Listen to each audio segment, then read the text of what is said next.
പ്രിയ സുഹൃത്തുക്കളെ, ആഹാ എന്തൊരാവേശം! യൂട്യൂബേഴ്സിനും വാർത്താ ചാനലുകൾക്കും ഒരു പിഞ്ചു ബാലികയെ ചെറിയച്ഛൻ അതിക്രൂരമായി പീഡിപ്പിക്കുക.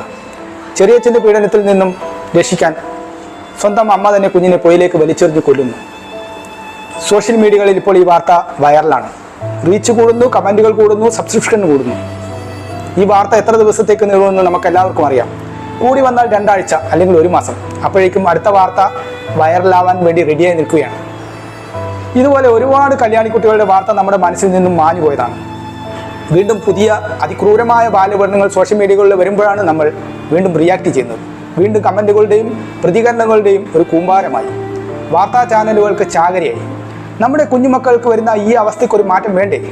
നമ്മുടെ കുഞ്ഞുമക്കളെ രക്ഷിക്കാൻ ഗവൺമെൻറ്റും കോടതിയും എന്ത് നിയമങ്ങളാണ് ഇവിടെ കൊണ്ടുവരുന്നത്? കൊല്ലുകയും പീഡിപ്പിക്കുകയും ചെയ്തവർ ജീവപര്യന്തം 10-12 വർഷം കഴിയുമ്പോൾ തിരിച്ച് സുഖമായി വീട്ടിലേക്ക് വരുന്നു.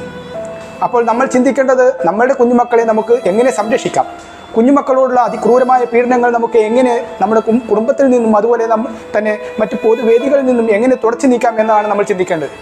ഞാൻ അതിനുവേണ്ടി വീണ്ടും പുതിയ വീഡിയോയുമായി തിരിച്ചു വരും.